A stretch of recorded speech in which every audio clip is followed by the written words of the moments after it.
Oscar, pues ahora sí que bienvenido y saludcita, una vez más, ¿no? Ya que ya empezamos antes de, pero bueno, este, Oscar, pues bienvenido a tu programa Hitos, el yo evolutivo, en esta tarde de miércoles, grabando en Mexicali, soleado, el frío ya se acabó para los cachanillas, estoy muy contento de tenerte y quiero agradecerte, por haber venido a la mente histórica de Mexicali. Bienvenido, Oscar Hernández. Muchísimas gracias, Marco. Pues de veras un honor estar aquí contigo.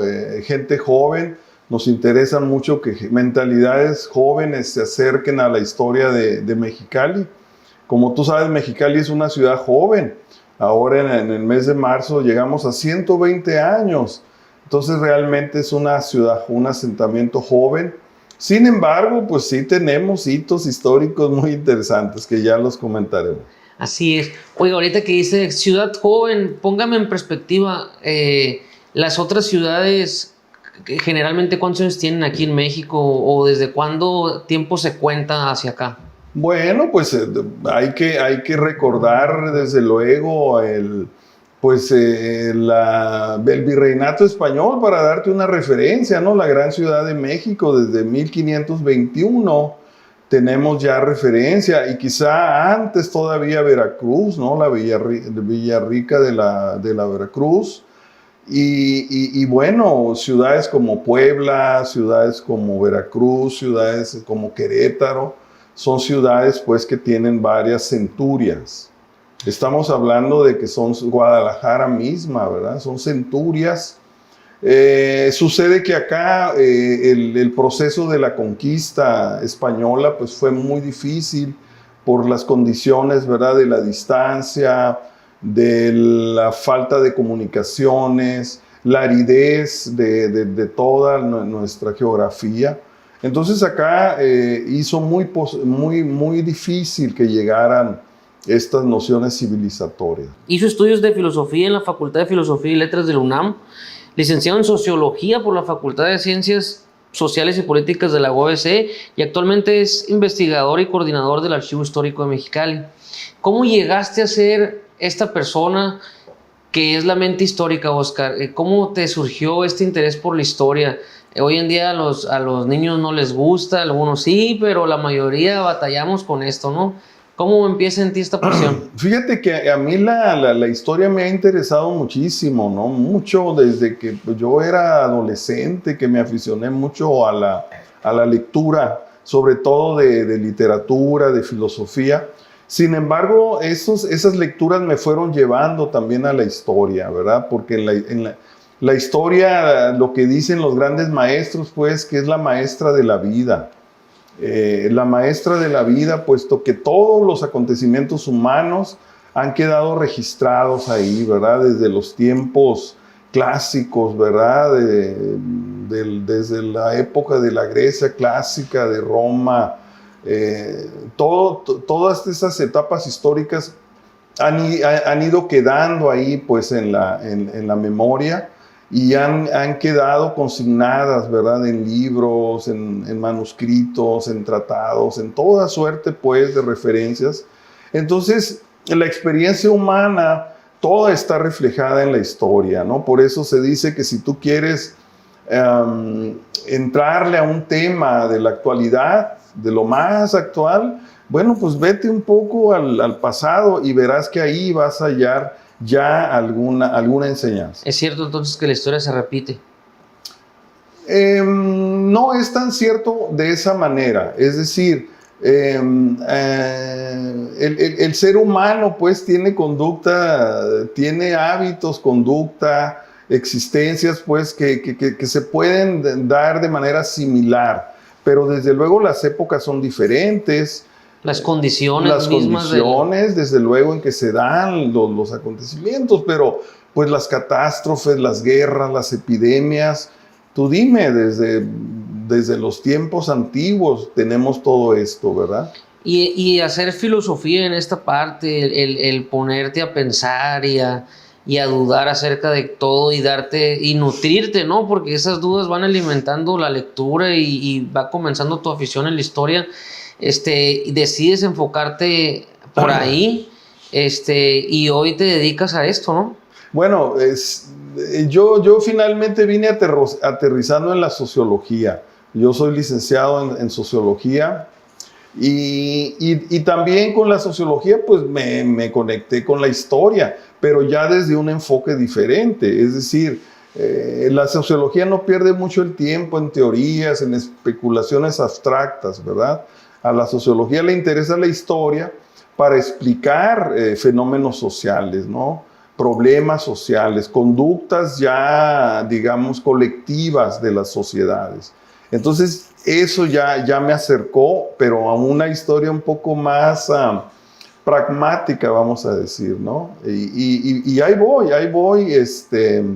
ahora con este trabajo en el Archivo Histórico Municipal, bueno, pues realmente en 15 años que tengo trabajando en esa área, me he puesto a estudiar la historia regional y la historia local, que es lo que me llamaba mucho la atención, porque yo me di cuenta que en la escuela, ¿verdad? En la primaria, la secundaria, el bachillerato, en la misma universidad, no nos enseñaban historia local, historia regional. Sí nos hablaban de los griegos, sí nos hablaban de los romanos, de Napoleón, ¿no? De los Césares, pero no nos hablaban aquí de la Rosa de Mexicali, no nos hablaban de que México tuvo una guerra con Estados Unidos. Por ejemplo, el asunto de los niños héroes. No nos explicaron que los niños héroes pelearon contra los gringos y que con esa guerra perdimos la mitad del territorio, como que era tema tabú, ¿verdad? En fin, no nos enseñaron que la Revolución Mexicana fue una sangrienta y terrible encarnizada guerra entre mexicanos, ¿verdad? Y que murieron miles y miles de mexicanos, unos contra otros por no ponerse de acuerdo. Entonces, a mí me interesó ya ver la historia así, ¿no? Con una perspectiva más clara. Me vas corrigiendo, por favor, si estoy mal en algunos datos que traigo, y para eso vengo contigo, para aprender de esto y que la audiencia también se lleve una buena historia de Mexicali, ¿no? En este episodio especial de los hitos de Mexicali. Tengo entendido que en el Porfiriato se dio muchas tierras a un terrateniente aquí en Mexicali, y que era de nombre Guillermo Andrada, que esta persona era el dueño prácticamente de todo lo que se conocía aquí, ¿no? Y posteriormente, yo creo que, a mi entender de la historia, ahí arranca Mexicali en cuanto a colonizar los terrenos, empezar a ver la venta de propiedades y todo.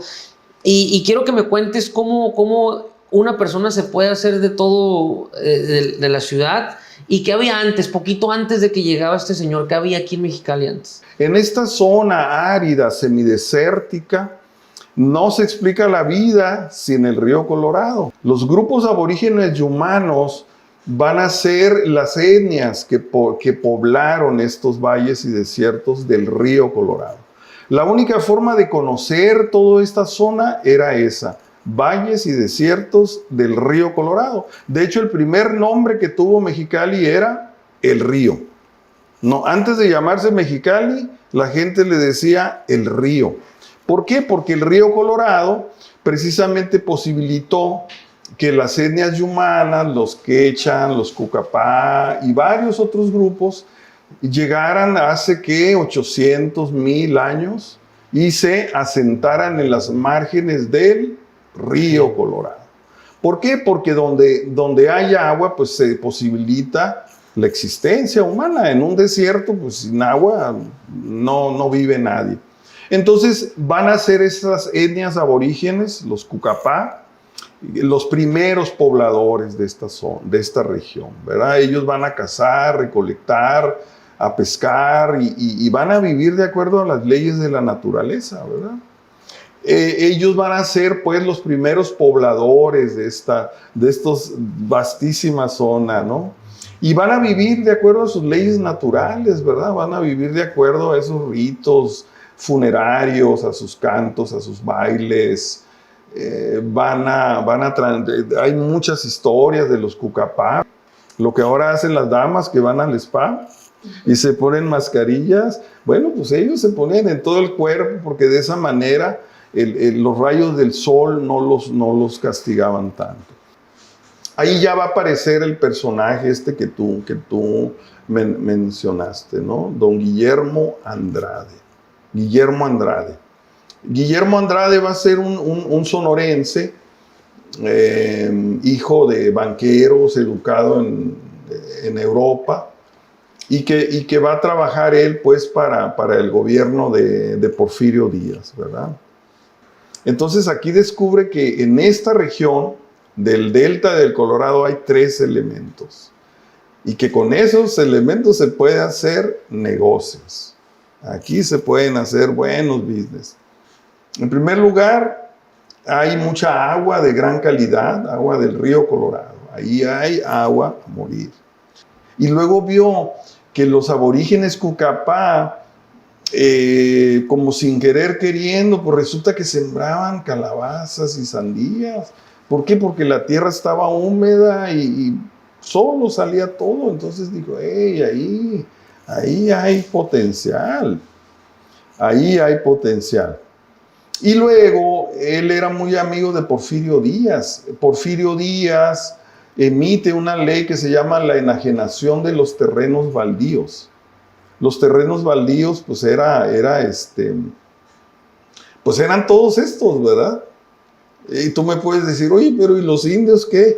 Los indios eran considerados así como criaturas silvestres, discúlpame, no eran considerados. No, pues así se creía, o sea, era su forma. Y este señor Guillermo Andrade, al ver todo esto y al hacer el trato con la presidencia de entonces y en esta enajenación de los terrenos baldíos, crea su compañía, la colonizadora del río Colorado, ¿no? Exactamente. Fíjate que cuando México surge como país independiente, resulta que pues estaba quebrada la hacienda, no había recursos. Se había venido toda la guerra de intervención. Los norteamericanos, ellos tienen la necesidad pues de extenderse de las 13 colonias, ¿verdad?, que están en el Atlántico. Guillermo Andrade dice, hey, esa ley de terrenos baldíos a mí me sirve mucho. Entonces, él se asocia con varios capitalistas norteamericanos en San Francisco. Ahí crean esa compañía que tú mencionaste, ¿no?, de terrenos, de irrigación, de la Baja California.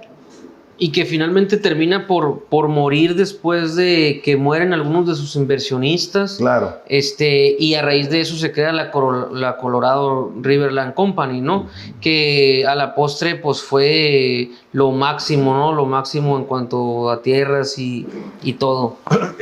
¿Cómo fue esa transición de Andrade tiene un proyecto primero, luego se muere pues uno de sus inversores, que pone el capital. Entonces él dice, bueno, pues que esto mejor hay que venderlo, ¿no? Hay que venderlo.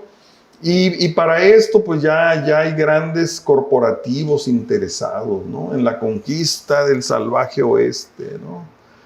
La conquista del salvaje oeste significaba también conquistar este territorio, ¿no? Y entonces don Guillermo Andrade vende un latifundio de más de 300,000 hectáreas, lo que hoy es todo Mexicali, su valle, San Luis Río Colorado, hasta llegar a San Felipe, todo San Felipe, todas las islas del Golfo y hasta por allá todavía de Guaymas, todo eso, vara, véngase. Él lo vende y pues ¿quién lo compra? Pues norteamericanos, capitalistas. Sí, que fueron creciendo, ¿no? Que fueron creciendo a lo largo de la historia hasta el asalto a las tierras.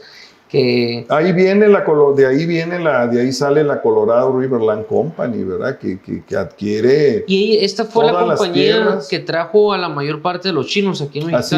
Así es. Pero no solo adquiere las tierras, sino el agua. Los derechos. Sí, venían buscando derechos de agua y venían buscando, pues sí, las tierras, ¿no? ¿Para qué? Pues para crear un enclave algodonero. totalmente, completamente, es decir, el algodón se sembraba desde el cerco fronterizo hasta todo el valle, de tal suerte que aquí se creó el Valle Imperial Mexicano. Era de norteamericanos y trajeron el ferrocarril, trajeron 2 ferrocarriles para mover toda la producción, ¿no? Primero la ganadería y luego la agricultura a gran escala, ¿no? Pero para eso ocuparon hacer transitar el agua, porque el agua llegaba a los algodones, pero el agua había que traerla y distribuirla a través de canales. Entonces ellos hacen una inversión millonaria en el canal El Álamo, que era un arroyo. Pasando en 1900. En 1900, exactamente, en 1900. En 1901 llega por primera vez el agua a lo que es aquí la compuerta Sharp, compuertas, la compuerta Hanlon, y esa agua estaba toda destinada al Valle Imperial. Sin embargo, ellos dicen, bueno, ¿y por qué el Valle de Mexicali no, verdad? El Valle de Mexicali también es nuestro.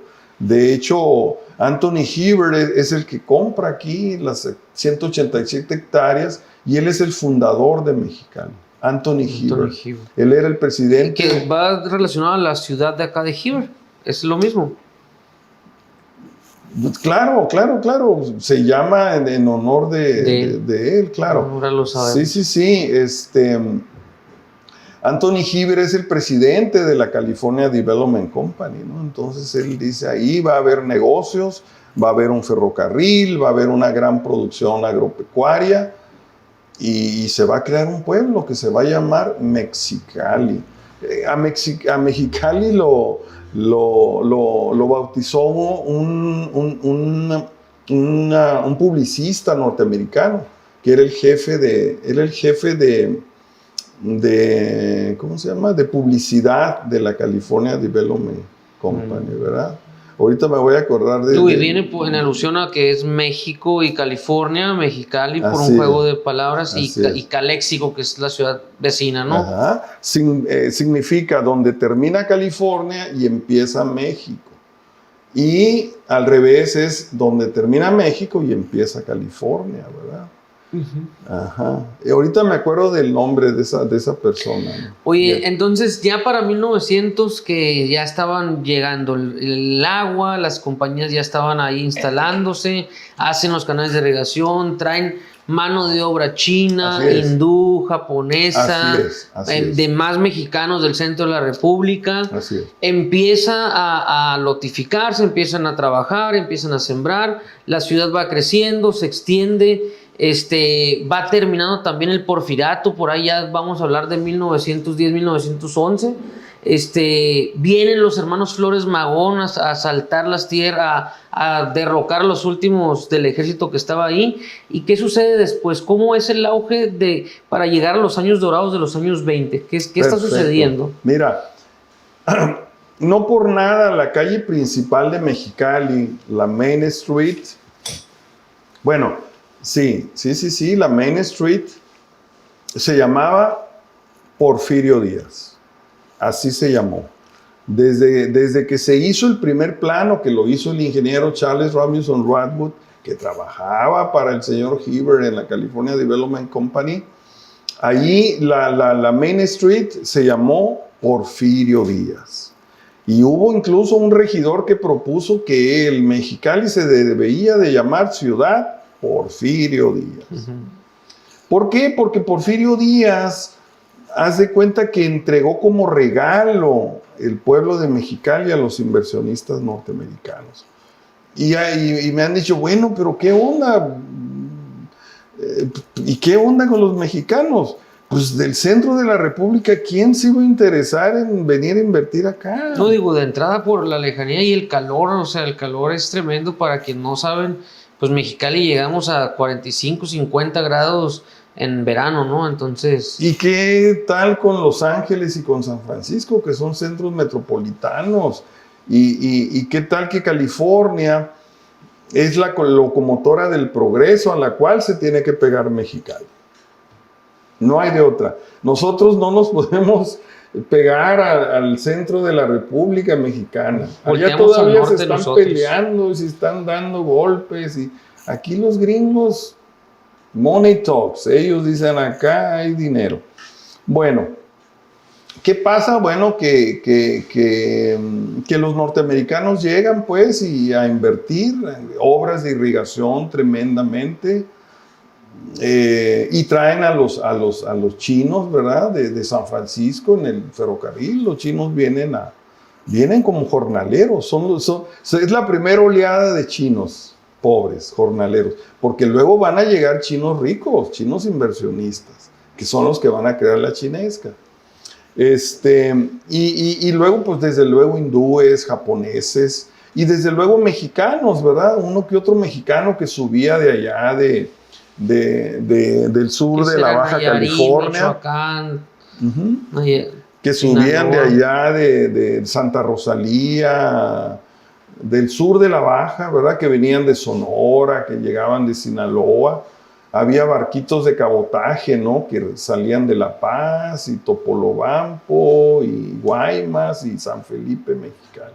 Había un desembarcadero, La Bomba. Y bueno, pues aquí trabajaban, ¿no? Para ellos eran arrendadores, aparceros de la Colorado Riverland Company, ¿sí? Sí, eso que tú hablaste en 1911, empieza la revolución, ¿verdad? Allá en Ciudad Juárez, el 20 de noviembre del 1910. Bueno, pues los Flores Magón, Enrique y Ricardo están en Los Ángeles y ellos dicen, órale, vamos a tomar Baja California para crear una república socialista anarquista. Y los yanquis que se vayan. Y ahí vienen y toman Mexicali, toman los algodones. Según esto iban ellos a crear aquí una república así, ¿no? Socialista, anarquista, pero pues no, claro, fue una locura de 6 meses que duró. Que no prosperó para nada, ¿no? En absoluto. Y ahí es donde aparece ya el coronel Esteban Cantú, en 1911, llega a Mexicali y Cantú empieza a trabajar y empieza a serle útil a los gringos. Y pues así sigue la historia, Mexicali, el rancho algodonero más grande del mundo. Sí. Oye, y Esteban Cantú pues era digamos el que gobernaba en esta zona y fue el que hizo algunas carreteras también, empezó a hacer muchas cosas, la ciudad empezaba a crecer, los auges algodoneros estaban y empieza también la prohibición en Estados Unidos que empieza a traer muchos extranjeros a consumir. Lo primero que trajo fue a los inversionistas gringos que venían a poner sus bares y restaurantes y hoteles para posteriormente vender aquí y empieza a llenarse de celebridades. Háblame un poquito de ese tiempo de la prohibición y este auge aquí local. Claro, Cantú es muy importante. Él llega en el 11, pero para el 15 pues ya él asume aquí se llamaba Jefatura Política y Comandancia Militar. Ya luego ya se llamó gobernador, ¿verdad? Él fue muy hábil, ¿verdad? Porque él sabe cambiar de cachuchas, ¿no? Él es soldado porfirista, luego huertista, luego maderista. Y ya con los que ya no puede, pues va a ser con los sonorenses. Con Obregón, con Plutarco Elías Calles, ya los bárbaros del norte, ya no. Con ellos no pudo. Pero del 15 al 20 él fue el amo y señor de Baja California, ¿no? Para Mexicali significó muchas obras de progreso. Eso que tú mencionas, ¿verdad? No hizo carreteras, hizo un camino de terracería para unir a Mexicali con Tecate. Que es la vieja carretera que está cuando vamos en la autopista de hoy en día, pues. Sí, es un camino de terracería. O sea que antes de Cantú no estábamos conectados hasta allá. Había que irse por el lado americano. Si tú querías ir a Tijuana, te tenías que ir por el lado americano. O irte a caballo y durar 6 días para llegar, ¿no? Entonces él hace el camino nacional de Mexicali a Tecate y la proeza fue pues la Rumorosa, pura dinamita, aventarse ahí esa brecha. de Tecate a Ensenada, ¿verdad? Y luego a Tijuana, ¿no? El famoso Conectó camino la Baja. nacional. Conectó exactamente a la Baja. Y él le sirve muy bien a los intereses, ¿verdad? Cantú primero apoyado pues por Carranza, por Villa, truenan ellos y como quiera aguanta. Pero ya cuando los sonorenses, cuando Álvaro Obregón llega al poder, ahí ya se le acabó el corrido y se va a su hacienda que tenía ahí cerca de Los Ángeles, ahí a su rancho. Pero va a ser bien curioso porque va a regresar y él va a acabar de priista, va a acabar como senador de la República. Oye, en esa época, 1915, 1920, va terminando la Primera Guerra Mundial. Empieza con mayor ganas el auge algodonero, suben los precios, totalmente, todo. Y eso le da el auge, ¿no? A esta etapa de lo que yo llamo la época dorada de Mexicali con la prohibición, y empieza el crecimiento de los 20s a los 50s. Fíjate que la prohibición es fundamental, entra en vigencia en 1920, ¿verdad? De esos grupos conservadores, republicanos, moralistas, que de hecho en el Valle Imperial ya existían desde mucho antes, fíjate. Desde el 10, desde el 11 ya había grupos religiosos ultramoralistas que ellos decían el infierno es Mexicali. Y allá los gringos, es decir, estaba prohibido los bares y tomar alcohol y todo eso. Entonces los norteamericanos decían, go down to the border, vamos a México, allá hay baile y Mexican señoritas y alcohol. Y entonces pues ya tenía fama Mexicali. Los conservadores, allá es el infierno, y los que querían, allá es el paraíso. Ajá, y de San Diego bajaban al rancho de la tía Juana, a Tijuana, sí, ¿no? Entonces, sí, bueno. Tijuana, Tecate, Mexicali, bueno, hablando de esta región, pues crecieron mucho a raíz de eso, ¿no? Claro. La agricultura era lo fundamental y la ganadería, ¿no? Sin embargo, y en Tijuana, pues la ciudad de la perdición y del vicio, ¿no? Las cantinas, los prostíbulos. Y en Mexicali con Cantú, pues el tráfico de opio, ¿no? Con los chinos, los fumaderos de opio, los prostíbulos. ¿No era legal para ese entonces el opio? Cantú lo legalizó. Lo legalizó, ¿verdad? Así es, sí. Dicen que Cantú fue el primer gobernante que pactó, pues, que pactó con el tráfico de drogas. Uh-huh. ¿Para qué? Para hacerse de recursos. Y se explica muy fácil. En México, pues, estaba la revolución. ¿Qué gobierno iba a mandar recursos del centro para acá? Pues nada. La única forma de obtener recursos era explotarlo del vicio, ¿no? Explotar el vicio y sacar dinero para pagarle a los maestros, pagarle a los soldados, hacer escuelas, hacer caminos, hacer hospitales, que los hizo Cantú. Uh-huh. Los hizo Cantú, y a partir de 1920, como tú bien dices, pues empieza eso que se llamó las leyes de la prohibición alcohólica.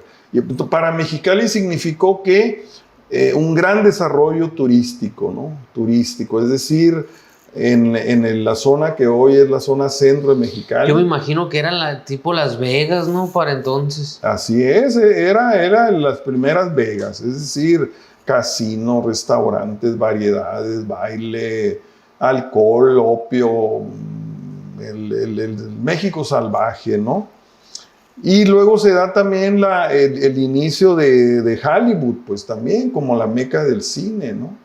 Entonces tenemos a muchos artistas que quieren echarse la copa y pasarla bien. Venían acá. Go down to Wild Mexico. Se habla mucho de Al Capone, ¿no? Digo, eso es lo que más suena cuando dicen que venían celebridades. Dicen, Al Capone se le vivía ahí haciendo negocios, ¿es cierto? Claro. Acuérdate que, ¿qué pasó? Pasó que quebraron las cervecerías. Allá en Filadelfia, en Chicago, en Nueva York. Las cervecerías que ya estaban establecidas, uh-huh, se produce cerveza, yo creo, desde el siglo XIX, ¿no? Sí, tiene inclusive milenios que hay. Entonces, esas cervecerías, pues las desmontaron pieza por pieza, las echaron en ferrocarriles y vámonos a México, ¿no? La cerveza en México, el whisky de Canadá, de Europa llegaban las otras, el coñac y que el... Sí, pues ahí mismo fue el crecimiento o el nacimiento de la cervecería Mexicali como tal. Total, mira, no solo era primero fue la Azteca, la Mexicali, la de Anza. Y es muy chistoso, ¿no? Porque dices, había como 4 o 5 cervecerías. Y Mexicali era un pueblito como de 10,000, 12,000 almas. Entonces, así como por lógica, dices, ah, caray. Sí, tengo el dato que había 6,000 personas para 1920 Entonces dices, en Mexicali, 20,000 en todo Baja California. ¿Y para qué tantas cervecerías? Pues era para surtir los bares clandestinos que manejaba la mafia, pues en California, en Nevada, en Arizona. Entonces, Al Capone, ¿a qué viene? Pues viene precisamente, ¿no? A ver sus inversiones. Porque luego, después de Cantú, el hombre fuerte se va a llamar Abelardo L. Rodríguez. Y de Abelardo L. Rodríguez, pues tú sabes que hay toda una historia, ¿no? Abelardo L. Rodríguez va a ser el siguiente gran hombre fuerte de Baja California. Abelardo L. Rodríguez es un hombre que ambicioso, militar, vinculado a los sonorenses. Él era de Guaymas, Sonora, pero él se cría en Nogales ahí. Qué inteligente su mamá, lo manda a Nogales, Arizona, aprende inglés, boxea, juega béisbol. Y él se regresa cuando está la revolución en pleno, y ahí, ¿no? Junto a Plutarco Elías Calles, Álvaro Obregón, Adolfo de la Huerta, él ahí asciende. Y su primer gran encomienda es venir a darle una patada a Cantú y enviarlo, y él quedarse aquí como el nuevo gran hombre fuerte. México siempre ha tenido hombres fuertes. Entonces, si te suena a que el pasado no ha pasado, a que siempre hemos tenido hombres fuertes, oye, más o menos por ahí va la onda. Oye, Oscar, y ahí en un bar muy famoso de esta zona sale la canción de Mexicali Rose, por un joven pianista que empieza así por ahí a componer o conquistar a una morrita cachanilla, ¿no? Así es, fíjate que esa es muy buena historia.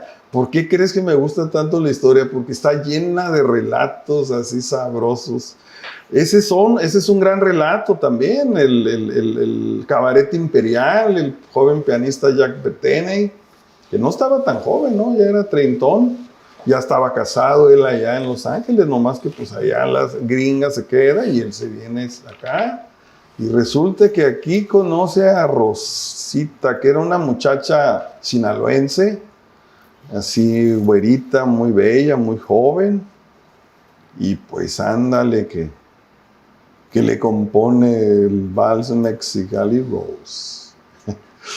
Sí, a unos no les gusta que se cuente esa historia porque era inconcebible en esa época que un anglo tuviera una relación con una mexicana, así como que, guácala, ¿qué es eso? Oye, pero Oscar, sí se da, hablando de Abelardo L. Rodríguez, pues fue el que modernizó pues también todos los casinos, la ciudad como tal. El agua caliente de Tijuana. Impulsó y modernizó muchísimo, ¿no? Para este entonces ya la Colorado Riverland que seguía ya manejaba 50,000 hectáreas, y empezaba, y transcurría el tiempo hasta llegar a los tiempos de Lázaro Cárdenas, cuando pues con su visión socialista, nacionalista, empieza a quitar y a repartir los ejidos, inclusive cierra, ¿no? Algunos casinos o todos los casinos. ¿Qué pasa en ese periodo ya cuando es Lázaro Cárdenas? Hay que hablar de la Revolución Mexicana. La Revolución Mexicana tuvo un contenido social, de reivindicaciones sociales muy importante.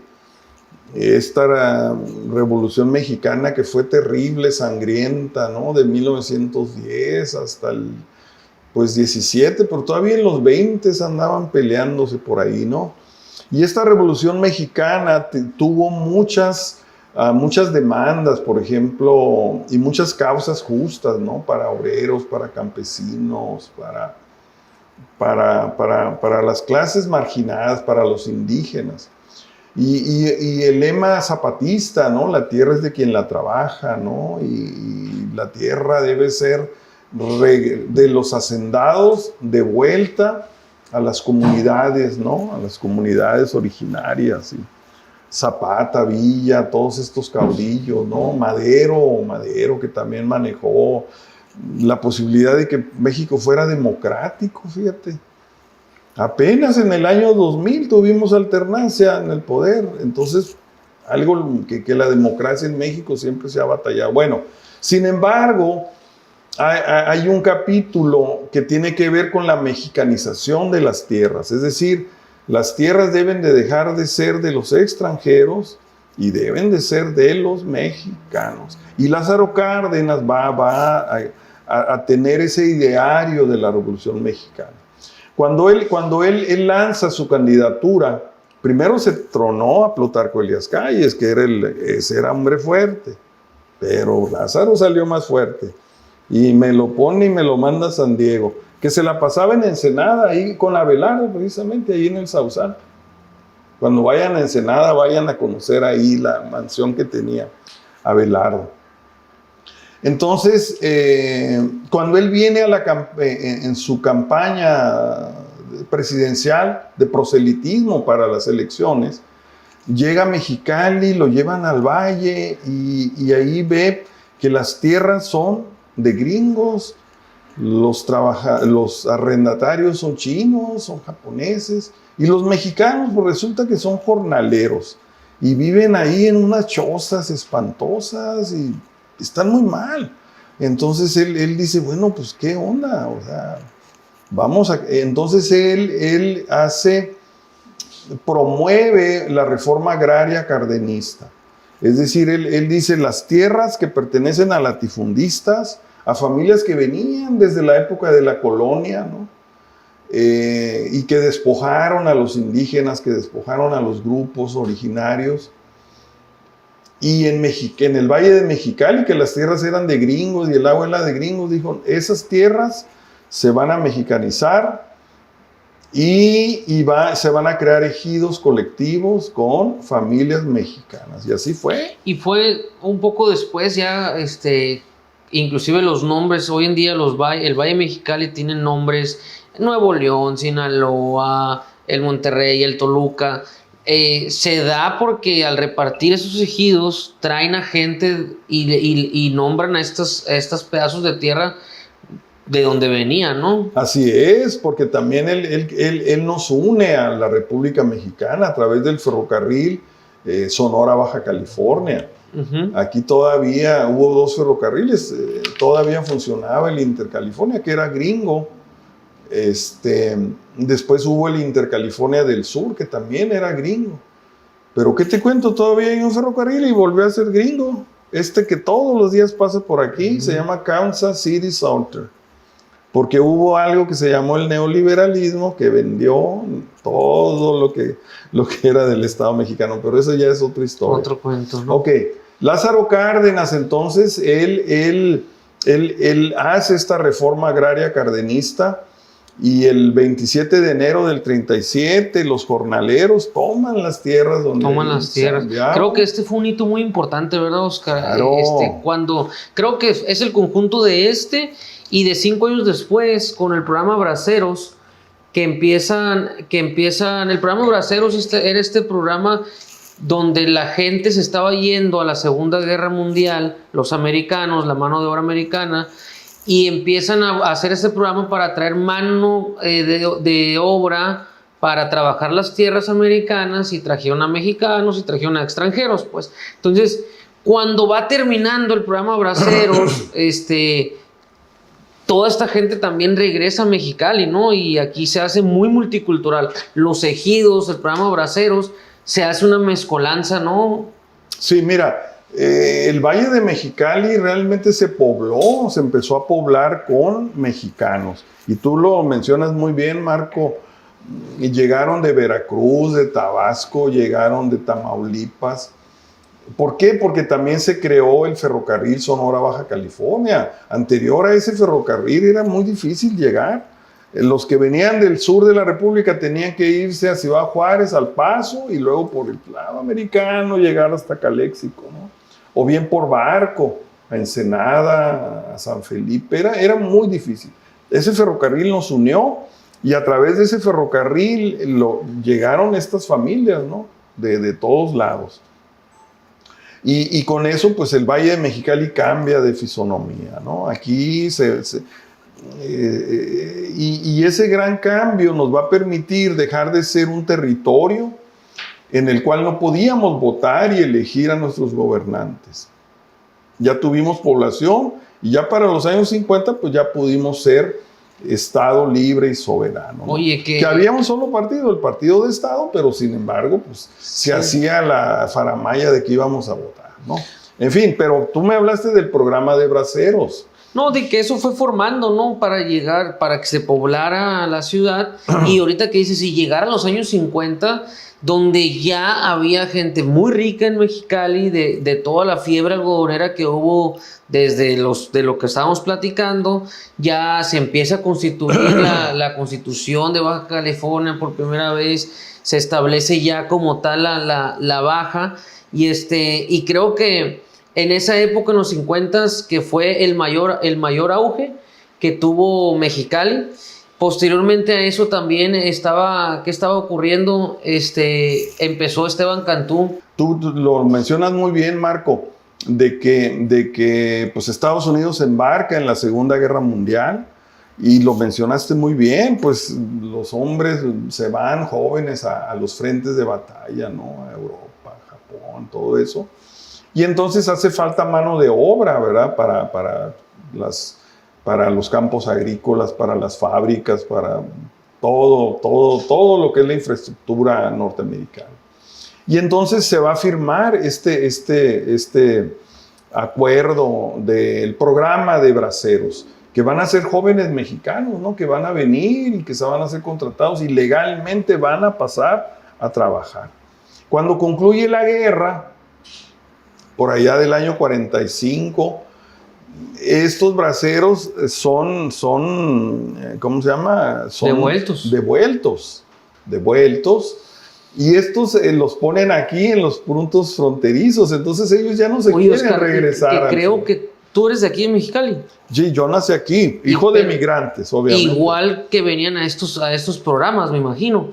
Porque dice, o hay un dicho, una vez escuché, todas las personas que estamos aquí, si no fue tu generación anterior, fue la otra la que llegó aquí. Mi abuelo mismo llegó como bracero y aquí nos quedamos y aquí se quedó. Por supuesto, mi padre llegó antes de ese programa, y igual llegó a Mexicali, no vio mucho futuro aquí, se fue a trabajar a California. Entonces parte de mi familia nació allá, ¿no? Ok, y entonces cuando concluye la guerra, estos braceros pues ya no se quieren ir al sur, entonces se quedan en Mexicali, en Tijuana, ¿verdad? En Tecate.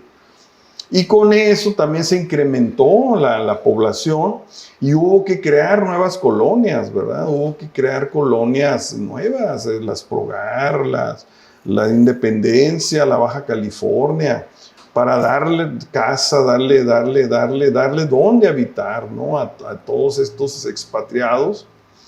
Y de esa manera Mexicali crece, pues, y hay más población. Luego en los 50 ya nos convertimos en Estado libre y soberano. ¿Y qué más viene? Bueno, pues el algodón, la agricultura sigue siendo el sustento económico, pero había que darle trabajo en las zonas urbanas a estas nuevas familias, ¿no? Nos están llegando gran cantidad de gente que viene del sur de la República. Vienen a la frontera norte a buscar nuevos horizontes, progreso, a irse para Estados Unidos, ¿no? El sueño americano, paz. Los que no pueden, pues se van quedando acá. Entonces había que crear fuentes de trabajo para todos ellos, es decir, fuentes laborales, ¿verdad? Crear escuelas, crear centros comerciales, fraccionamientos, en fin.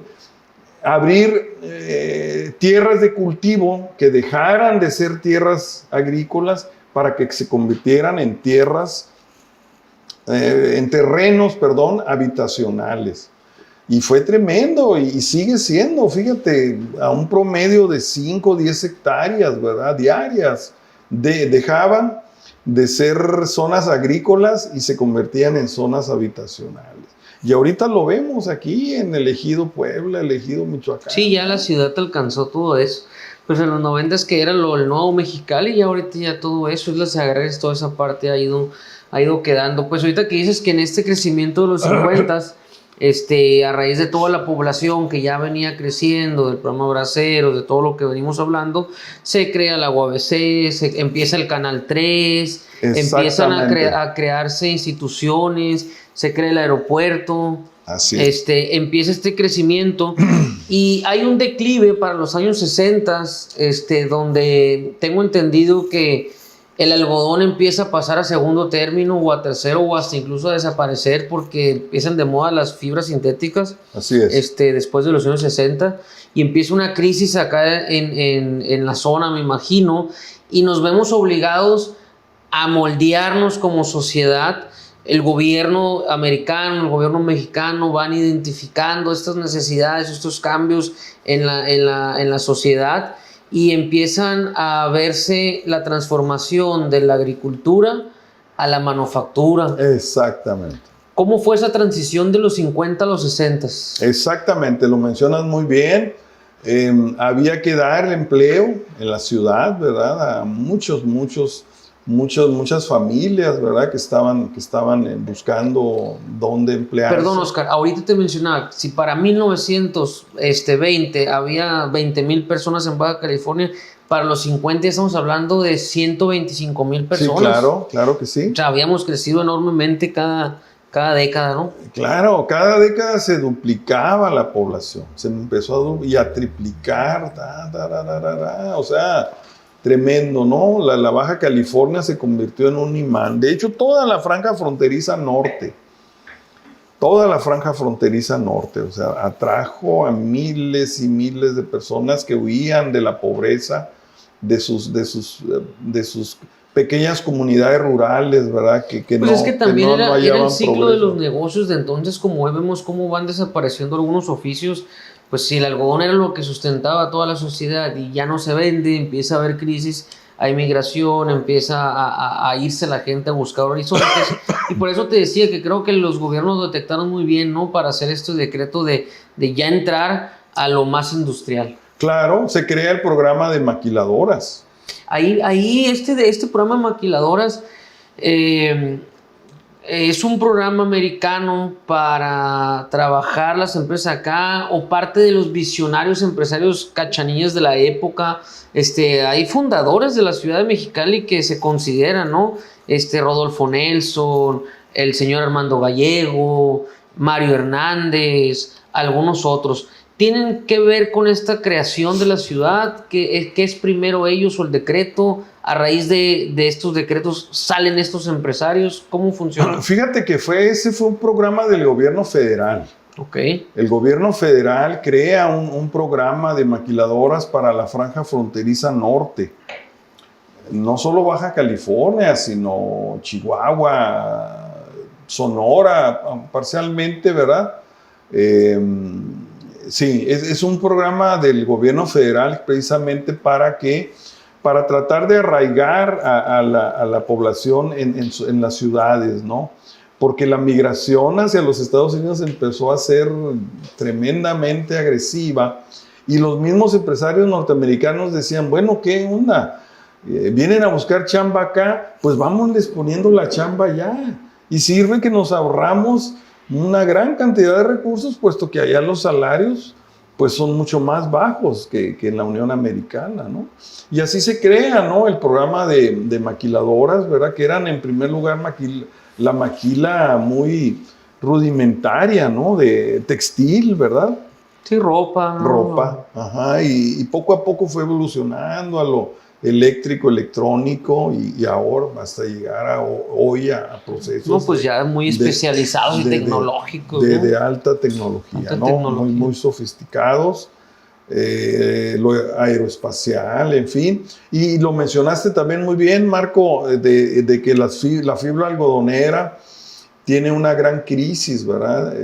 Y luego se viene el problema de la salinidad también en el Valle de Mexicali. Que este problema de salinidad fue que estaban contaminando los americanos las aguas del río Colorado. Así es, los agricultores rancheros de Arizona lavaban sus tierras, todo ese salitre iba al caudal del Colorado y llegaba sucio. Lo aventaban para acá, ¿no? Y las plagas. Y luego llegaron las plagas, ese fue tremendo. Y luego que el algodón pues va cayendo un poco en desuso, puesto que surgen las fibras sintéticas. Sí, los polímeros tenían 10 años ya con todo y llegó. Así es, el algodón entonces ya decae en su precio.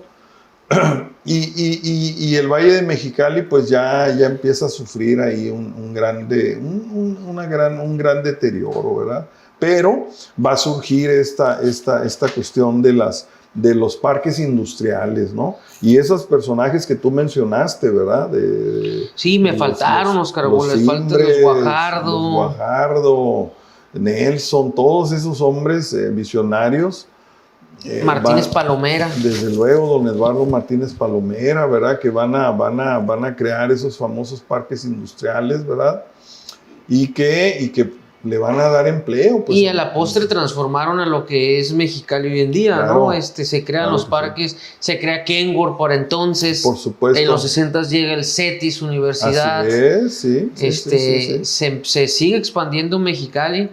Hasta llegar el algodón deja de ser por completo en los 80s, cambia la sociedad, ya la gente y digo en todo el país, ¿no? La gente que venía del campo ya empiezan a verse a sí mismos, somos analfabetos, ya hay gente que está estudiada, ya hay que prepararnos diferente, empieza ya a haber todo un cambio en la mentalidad de la población, de la sociedad. Llegamos a los años 90, el Tratado de Libre Comercio, se abren nuevas las fronteras, se regula todo esto que veníamos en la historia comentando, y llegamos pues al Mexicali de hoy en día a través de todos estos hitos que hemos estado contando, pero pues tengo algunas dudas, Oscar. De ahorita que estamos hablando de los chinos, son muy icónicos acá desde que vienen a hacer los primeros canales. Después dices que vienen otros chinos ricos que hacen la chinesca y todo este tema. He tenido la sensación de que los chinos, aunque vienen acá, están muy aparte de la sociedad. Platícame un poquito de ellos. ¿Cómo no? Es una comunidad muy importante, muy, muy importante, como también la japonesa, ¿verdad? Que a esa no se le ha dado la valoración que requiere. Pero sí, cómo no, los chinos fueron y siguen siendo, desde luego, una comunidad vital para el desarrollo de Mexicali, ¿verdad? Primero como jornaleros, pero luego ya como empresarios. Y tienes razón, ¿no? Su misma cultura, su idiosincrasia, los mantenía como segregados de la sociedad mexicana. Pero una pregunta muy ingenua. ¿Será que es el mismo idioma, las barreras del idioma y a lo mejor que no permiten que interactuemos? ¿O leí también que había mucho racismo inclusive cuando era la época dorada mexicana, en los años 20, no dejaban entrar los chinos a su casino y ellos terminan haciendo sus casinos, inclusive en lo que ahora conocemos como los pasadizos de la chinesca, ¿no? Xenofobia, mucho odio a las razas diferentes. En Norteamérica emitieron leyes terribles, ¿no? Para expulsarlos. En México, pues hubo matanzas de chinos. Los mexicanos, las políticas mexicanas también... por supuesto. El nazismo influenció, pues. El racismo... No, realmente no tiene que ver, sino que era una xenofobia a lo extraño. Decían, son razas inferiores, son razas sí, es que me suena nazismo, ¿no? Como que si la cultura mexicana está influenciada por Hitler de entonces, que empezaban a expulsarlos, ¿no? Pero digo, no sé si... Bueno, es que más bien eso se orientó al judaísmo, al sionismo, okay. ¿No? Fue una xenofobia, o sea, un odio a lo diferente. Ajá. Y luego también, pues, de que el chino era era por naturaleza sacrificado, trabajador, ahorrador, disciplinado. Aquí se decía, ¿no? Los viejos cachanillas, era muy sencillo, ¿no? Cuando un mexicano chambea, agarra una feria, ¿qué hace? Pues de volada, un fiestón y vénganse compadres y a tomar y el mariachi y tras, y se gasta todo, pero ya se la pasó a todo dar. En cambio los chinos decían, bueno, ¿y cuándo hacen una fiesta? ¿Cuándo compran zapatos nuevos? ¿Cuándo se casan? No se mueren, no hacen velorios. ¿Por qué? Porque todo lo que ganan lo ahorran con disciplina, Entonces el mexicano de nuestra cultura es de que véngase compadre, aquí ya hay pachangón. Y aparte se apoyan demasiado, ¿no? Yo no me tocó ver un chino pidiendo dinero a lo mejor en la calle. Mucha hermandad entre ellos, mucho apoyo entre ellos. Y luego esas políticas, ¿no? Racistas terribles que hubo. Entonces ellos de alguna manera se mantuvieron segregados, es decir, tenían sus negocios, sus cafeterías, sus limpiadurías, sus loncherías, sus restaurantes, ¿verdad? ¿Por qué? Porque también con las leyes cardenistas ellos ya no pudieron estar en el valle, ellos ya no pudieron tener ni arrendar tierras. Entonces ellos se van a concentrar en el barrio de la Chinesca. Al barrio de la Chinesca ya llegan chinos ricos que vienen del Chinatown de San Francisco, que son de recursos. Entonces ya ellos compran manzanas completas, edificios, en fin. Y los chinos se mantienen aparte, pero te voy a decir algo que bien interesante. Para que un chino pueda tener una propiedad, según leyes que había en los años 30, en los años 40, tenía que tener la nacionalidad mexicana, tenía que nacionalizarse. Y una forma de nacionalizarse era casándose con una mexicana. Si tú eras chino y te casabas con una mexicana, automáticamente tenías la ciudadanía. Y entonces tenemos pues digamos, hay una entrevista muy simpática del señor Ramón Wong, que fue el zar, el empresario, ¿no? De las casas de cambio, por ejemplo, ¿no? Accionista de bancos. El primer banco que tuvo Mexicali lo fundaron los chinos, para no hacerte el cuento muy largo. Pero para adquirir ellos terrenos y propiedades tuvieron que casarse con mexicanas. Ok, entonces, bueno, pues ahí viene, ¿no? Poco a poco se fueron integrando.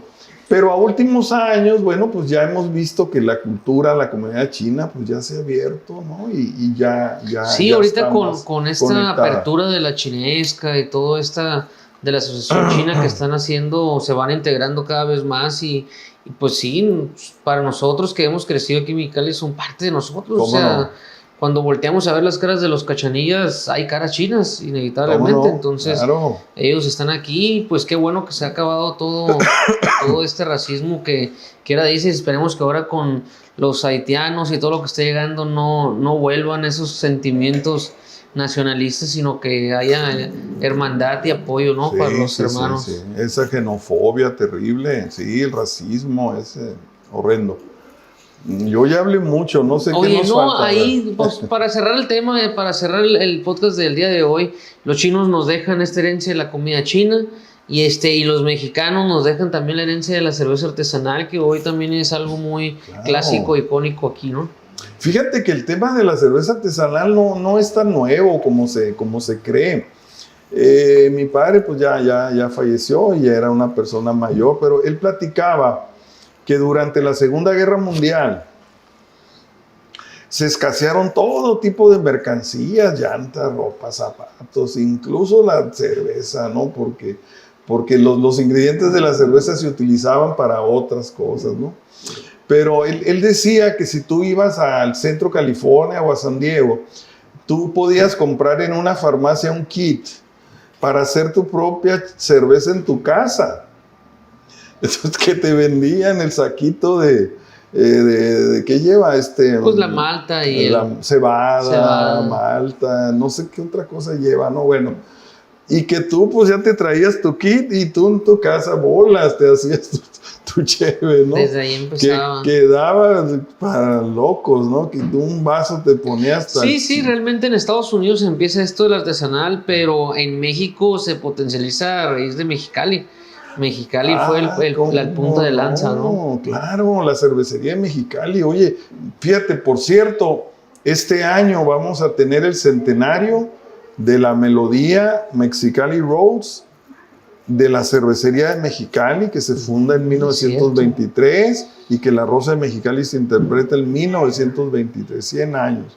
Hay una escuela en el Valle Jicotencal que también va a cumplir 100 años, que está en ruinas, por cierto, pero sí, la cervecería de Mexicali pues, es un ícono urbano de Mexicali, la producción de cerveza de gran calidad, que déjame decirte yo, en la memoria administrativa de Abelardo, porque él funda esa cervecería, ok, ¿qué te dice, no? Él funda una cervecería y muchas cosas más, una vinatería y el Casino Agua Caliente de Tijuana, en fin. Pero ahí viene la receta original de la cerveza de Mexicali. Entonces yo ya hablando con un cervecero artesanal le dije, ¡ey, ahí está la receta original! Me dice, no sueñes, dice, el agua del Colorado ya no es agua del Colorado, ahora. Y que el otro ingrediente, ¿cómo se llama? Bueno, el único ingrediente que podría ser cachanilla otra vez a lo mejor es la cebada. Lo otro que lleva, ¿cómo se llama? Malta. Es malta, pues, que es un vegetal también. Sí. Ese lo traían de Alemania, fíjate. Entonces me dice, no, pues para hacer cerveza mexicana otra vez. Ya no sale. Oye, Oscar, última pregunta para despedirnos. Bien. ¿Qué hay de lo de Soda Stereo que se creó la canción de música ligera aquí en la Calafia? ¿Supiste esa historia? Sí, la acabo de leer hace poco en el periódico. En realidad eso sí que ni idea, ¿Qué onda? No. Pues nos vamos a poner a estudiar eso, que está sonando muchísimo, ¿no? Hay que estudiar eso, que Soda Stereo compuso la de música ligera aquí en Mexicali, en la Plaza Calafia, se los dejamos de tarea. En Plaza Calafia ha habido grandes conciertos, qué bárbaro, desde los 70 aquí. Ojalá que vuelva otra vez esos grandes eventos. Oscar, muchas gracias por tu tiempo. Esperamos que les haya encantado, gustado Hitos de Mexicali, este especial con el historiador Oscar Hernández. Te agradezco mucho por tu tiempo y pues me quedé con ganas de echarle más plática, así que te invitamos para la siguiente. Y gracias. Muchísimas gracias a ti, Marco, por esta invitación. Y bueno, espero que no se hayan aburrido nuestros. Hombre, pues sí, me la pasé a todo dar, seguro que ellos también, y te agradezco mucho. Y pues a seguirle con el vinito porque. Claro que sí. Gracias. Gracias a ti y gracias a toda tu audiencia. Listo, chicos. Ay, Dios.